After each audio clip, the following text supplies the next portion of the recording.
Shalom Ubracha, nous nous retrouvons aujourd'hui avec le deuxième Pérec de Masechet Chagigan. Nous commençons un nouveau Pérec à la première Mishnah. La Mishnah nous dit Endorshim Ba'arayot Bishlosha. Le Rav qui enseigne les Arayot, les relations interdites à ses élèves, ne pourra pas le faire lorsqu'il y a 3 élèves devant lui. De quel Arayot il s'agit? Il s'agit de Mdil Batnoa des Sitré Arayot, c'est-à-dire de ce qui n'est pas explicite dans la Torah, comme par exemple Bito Manusato, c'est-à-dire un homme qui aurait barminan et violé une femme. Et il a eu une fille. Cette fille lui est interdite, il ne pourra pas se marier avec cette fille. Ceci n'est pas marqué Mefourage dans la Torah, on l'apprend de Psukim. Ou bien, la mère de sa belle-mère, la mère de son beau-père lui est interdite, ça aussi ce n'est pas explicite dans la Torah. Et donc, lorsque quelqu'un va enseigner ses halachot, il ne peut pas le faire devant 3 élèves. Pourquoi? Parce que lorsqu'il y a 3 élèves, peut-être que 2 d'entre eux vont discuter ensemble sur un mot, sur quelque chose que le Rav aurait dit, et le Rav va continuer d'enseigner au 3e, mais les 2 vont manquer une partie de l'enseignement et risquent ensuite de permettre ce qui est interdit.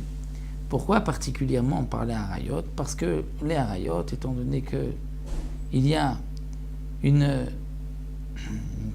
envie particulière des Arayot, une attirance particulière, donc on risque de se tromper en pensant que c'est permis sans vraiment aller chercher est-ce que c'est permis ou c'est assourd. Donc c'est pour ça que les Chachamim m'ont dit lorsqu'il y a 3 élèves, on ne peut pas enseigner les Arayot. Il ne faut que 2 élèves, comme ça les 2 seront attentifs et ne vont pas permettre ce qui est interdit. De même, Velo B'Maaseh Bereshit Bishnai. Enseigner Maaseh Bereshit à 2 et la Merkava même Beyachida. Qu'est-ce que cela signifie Maaseh Bereshit et Maaseh Merkava? C'est vrai que nous avons une marloquette dans les Rishonim, d'après le Rambam. Qu'est-ce que cela signifie Maaseh Bereshit, Maaseh Merkava?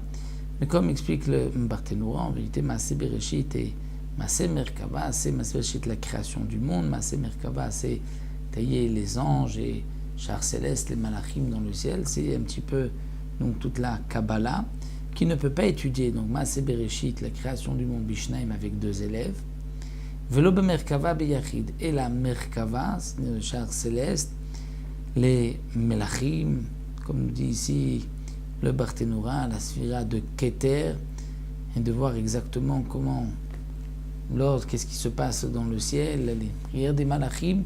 Donc tout ceci ne pourra même pas être enseigné à un seul élève.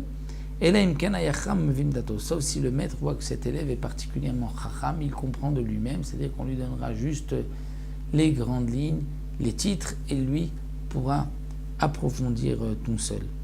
Donc ceci, étant donné que ce sont des sujets qui sont profonds, qui sont délicats, on ne pourra pas les enseigner à 2 et même à 1.